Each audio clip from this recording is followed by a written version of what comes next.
കണ്ടാ എന്നാ അഭിപ്രായം? അല്ല അലമാരക്കകത്ത് കഷ്ടപ്പെട്ട് കയറിയ ഒരു അവാർഡ് മസ്റ്റ് ആയിട്ട് തരണം.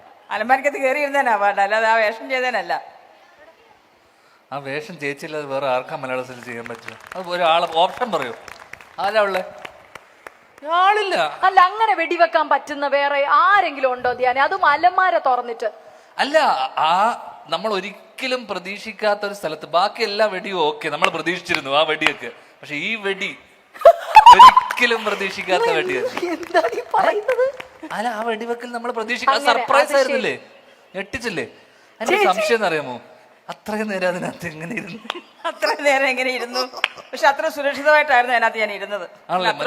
ലാലേട്ടൻ നരസിംഹത്തിനകത്ത് വെള്ളത്തിന് ഒളിച്ചിരിക്കുന്ന പോലെ അല്ല, പക്ഷെ അത് കറക്റ്റായിട്ട് അവർ അതിനെ കയറ്റി ഇരുത്തിയ സ്റ്റെപ്പൊക്കെ ഇട്ട് അതിനകത്ത് അലമാരക്കകത്ത് കയറി. അതിനകത്തുള്ള ഇടയുണ്ടായിരുന്നു, പക്ഷെ അവരത് ഇരുന്നതിന് ശേഷം എല്ലാം ഫില്ല് ചെയ്ത. പക്ഷെ ചേച്ചി പറഞ്ഞു ആദ്യമായിട്ടാണ് ചേച്ചി തോക്ക് കൈകൊണ്ടോടുന്ന, ആദ്യമായിട്ടാണ് പറഞ്ഞേക്കുന്നത്. ഇതുവരെ ചേച്ചി ഒരു തോക്ക് എടുത്തിട്ടില്ല, വെടി വെച്ചിട്ടുമില്ല. വെടി വെച്ചിട്ടുമില്ല. വെടി വെച്ചിട്ടില്ല. വെച്ച വെടി കൊണ്ടല്ലോ, മനസ്സിൽ കൊണ്ടു. ഉഗ്ര സിനിമയായിരുന്നു. അപ്പൊ അതുകൊണ്ട് പക്ഷെ നമുക്ക് തോന്നിയില്ല അല്ലെ, അങ്ങനെ ഇതുവരെ വെടി വെക്കാത്ത ഒരാളാണെന്നൊന്നും തോന്നിയില്ല. വി ഫെൽറ്റ് ലൈക്ക് ഒരുപാട് വെടി വെച്ച ആളാണെന്ന് തോന്നി. ഞാൻ നല്ല വെടിക്കാരി അത് പറയുന്നുണ്ട് അതിനകത്ത്. അല്ല, ഞാൻ പറയുന്ന അങ്ങനെയല്ല. നമ്മള് ഈ ഗണ്ണൊക്കെ നമുക്ക് ചിലവർ പിടിക്കുന്ന കാണുമ്പോൾ അറിയാൻ പറ്റും. ആ style, the pattern they are holding up the gun കാണുമ്പോൾ അറിയാൻ പറ്റും. പക്ഷെ ചേച്ചിക്ക് ഒരുപാട് വർഷങ്ങളായിട്ട് അതിങ്ങനെ യൂസ് ചെയ്ത് വരുന്ന ഒരു ഫീൽ ഉണ്ടായിരുന്നു എന്നാണ് വാട്ട് ഐ മെന്റ്. അത് പഠിച്ചതാ, അതിന്റെ എക്സ്പീരിയൻസ് ചെയ്യാൻ അവിടെ ആളുണ്ടായിരുന്നു. അവിടെ തോക്കെടുക്കാൻ എടുക്കാനും. വലിയ തോക്കുണ്ടാവും, വലിയ തോക്കിന് ഭയങ്കര വെയിറ്റാ. പലമാരുടെ ആയതുകൊണ്ട് എന്റെ കയ്യിൽ ചെറിയ തോക്ക് വന്നേ. അല്ലെ വലിയ തോക്ക് ഞാൻ ആദ്യം പഠിച്ചേ.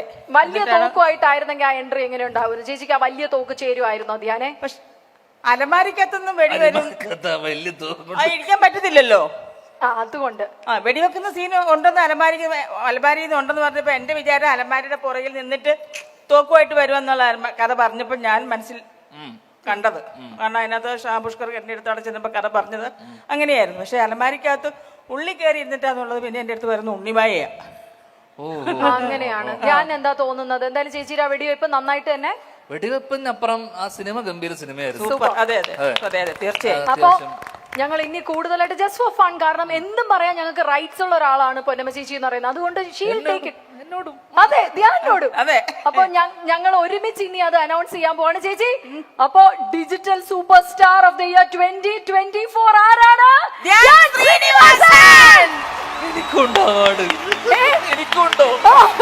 ധ്യാനാണ് ഞങ്ങളുടെ digital super star of the year 2024.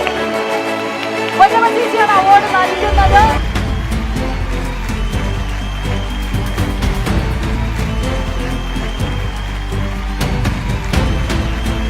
ആദ്യമായിട്ടാണ് ശരിക്കും പറഞ്ഞാൽ എത്ര സിനിമകൾ, മാക്സിമം നമ്പർ ഓഫ് സിനിമാസ് ഇപ്പൊ മലയാളത്തിൽ ചെയ്തുകൊണ്ടിരിക്കുന്ന ഒരു ആക്ടറാണ് ധ്യാൻ ശ്രീനിവാസൻ എന്ന് പറയുന്നത്. മമ്മൂക്കയുടെ 86-ലെ നമ്പർ വരെ കടത്തി വെട്ടിയാണെന്നാണ് ഇപ്പൊ ഞാൻ അറിഞ്ഞേക്കുന്നത്.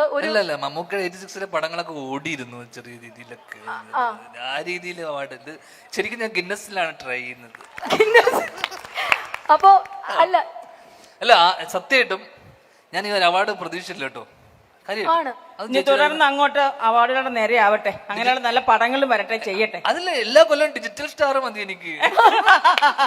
അല്ല, ബാക്കി ഇനിയും ധ്യാനോട് ചോദിക്കാനുണ്ട്. അതിന് മുമ്പായിട്ട് വളരെ പിവറ്റൽ ആയിട്ടുള്ള ഒരു അവാർഡ് കൂടി നമ്മൾ കൊടുക്കാൻ പോവാണ്. രാത്രി കൂളിംഗ് ക്ലാസ് വെച്ചിരിക്കുന്നത് എന്റെ സംശയം. സത്യം പറയട്ടെ, ഇതൊന്ന് വായിച്ചു നോക്കിയേ.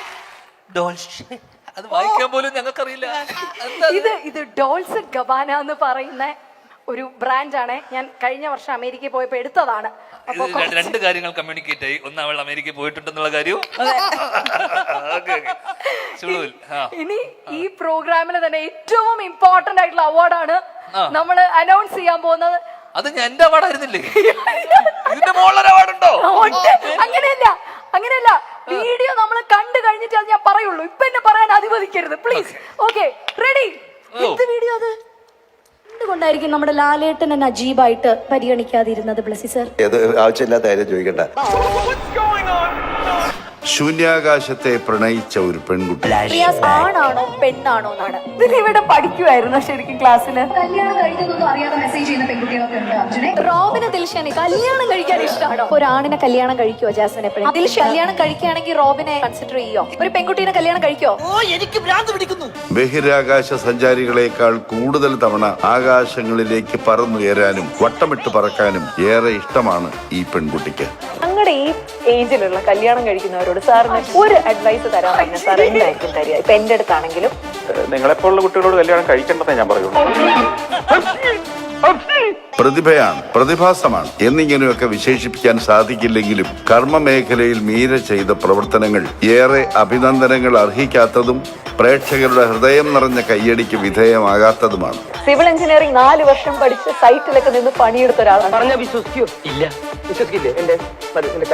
ആധുനിക മനഃശാസ്ത്രത്തിലെ ലോകപ്രശസ്തമായ 3 മണ്ടത്തരങ്ങൾ മീരയുടേതാണ്. ഭ്രമർ എന്ന സിനിമയ്ക്ക് വേണ്ടി സാർ തലകുത്തി നിർത്തി അങ്ങനെ ഒരുപാട് കഷ്ടതകളിലൂടെ ലാലേട്ടനെ കടത്തിവിട്ടൊരു ഡയറക്ടർ കൂടിയാണ് ബ്ലെസ്സി സാർ എന്ന് പറയുന്നത്. സഹിക്കാൻ പറ്റണ്ടേ, ഞാനൊക്കെ മാറി കരയേ. കാലത്തെ സാക്ഷിയാക്കി കുട്ടികൾ കൊണ്ട് യൗവനത്തെ ശീലമാക്കിയ 45-ാം വയസ്സിലേക്ക് കടക്കുന്ന മീരയുടെ ജൈത്രയാത്രയ്ക്ക് എല്ലാ ഭാവുകങ്ങളും. അതോടൊപ്പം വരും വർഷങ്ങളിൽ ചൊവ്വ, ശുക്രൻ എന്നീ ഗ്രഹങ്ങൾ കൂടി മീരയ്ക്ക് കീഴടക്കാൻ സാധിക്കട്ടെ എന്ന് ആശംസിക്കുന്നു.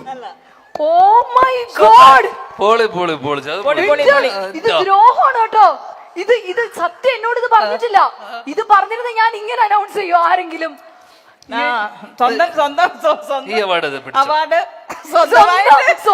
എന്നോട് പറഞ്ഞില്ല കേട്ടോ.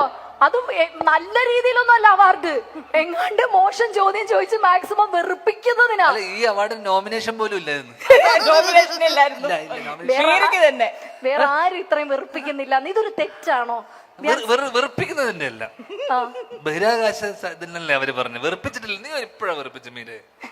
എനിക്ക് ശരിക്കും പറഞ്ഞാൽ ലാലേട്ടന്റെ ഫാൻസിന്റെ കയ്യിൽ നിന്നൊക്കെ പഞ്ഞിക്കിടൂന്ന് വരെ വീട്ടിൽ വന്ന് തല്ലൂന്ന് വരെ എനിക്ക് കിട്ടിയായിരുന്നു. അന്നത്തെ ആ ഇവന്റ് കഴിഞ്ഞിട്ട് ഞാൻ ലാലേട്ടനോട് എന്താ പരിഗണിക്കാതിരുന്നതെന്നൊക്കെ ചോദിച്ചത് ഞാൻ ഓർക്കുന്നില്ല ഇപ്പൊ ആ അവസരത്തിൽ. ഇതൊക്കെ വെറുതെ ഇട്ട് ഓർമ്മിപ്പിക്കുകയാണോ കരയിപ്പിക്കാനായിട്ട്? പക്ഷെ എന്ത് പറഞ്ഞാലും അവാർഡ് സ്വീകരിക്കാം സാർ. ബഹിഷ്കരിക്കില്ലല്ലോ. ഇല്ല, ഒരിക്കലും ഇല്ല.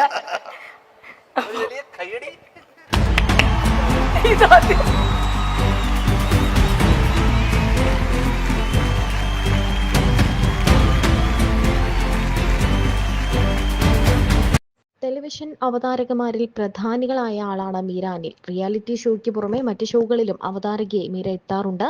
യൂട്യൂബ് ചാനലിലൂടെയും വിശേഷങ്ങൾ പങ്കുവയ്ക്കാറുണ്ട് മീരയുടെ വീഡിയോകളിലൂടെ ഭർത്താവ് വിഷ്ണു പ്രേക്ഷകർക്ക് പരിചിതനാണ്. മാട്രിമോണിയൽ സൈറ്റിലൂടെയാണ് ഇരുവരും കണ്ടുമുട്ടിയത്. നിരവധി ഇന്റർവ്യൂകളിലാണ് മീര നമുക്ക് മുന്നിലേക്ക് എത്തിയിട്ടുള്ളത്. വോഡഫോൺ കോമഡി സ്റ്റാർസിന്റെ അവതാരകയായിട്ടാണ് ആദ്യം നമുക്ക് മുന്നിലേക്ക് മീര എത്തുന്നത്. പിന്നീട് ഒരുപാട് നടന്മാരുടെയും നടിമാരുടെയും പ്രൊമോഷൻസിലും അങ്ങനെയെല്ലാം അവാർഡ് നൈറ്റുകളിലും തുടങ്ങിയ കാര്യങ്ങളിലെല്ലാം മീര അവതാരകയെത്തിയിട്ടുണ്ട്. മൈൽസ്റ്റോൺ മേക്കേഴ്സുമായി ഒന്നിച്ചാണ് മീര ഏറ്റവും അധികം ഇന്റർവ്യൂകൾ ചെയ്തിട്ടുള്ളത് എന്ന് പറയാം. പോപ്പുലർ ഇന്റർവ്യൂവറും മീര തന്നെയാണ്. മൈൽസ്റ്റോൺ മേക്കേഴ്സിന്റെ ഡിജിറ്റൽ സൂപ്പർ സ്റ്റാർസ് അവാർഡ് നൈറ്റിൽ മീര കൂളിംഗ് ഗ്ലാസ് വെച്ചാണ് വന്നത്. ആ ദിവസത്തെ മീരയുടെ ലുക്കിനെ വിമർശിച്ചുകൊണ്ടും പരിഹസിച്ചുകൊണ്ടും നിരവധി പേരാണ് രംഗത്തെത്തിയത്. എന്തിനാണ് ഈ രാത്രിയും കൂളിംഗ് ഗ്ലാസ് വെച്ച് വന്നിരിക്കുന്നതെന്ന് ധ്യാൻ മീരയോട് ചോദിച്ചിട്ടുണ്ട്. ഈ വീഡിയോ ആണ് ഇപ്പോൾ വൈറലായി മാറുന്നത്.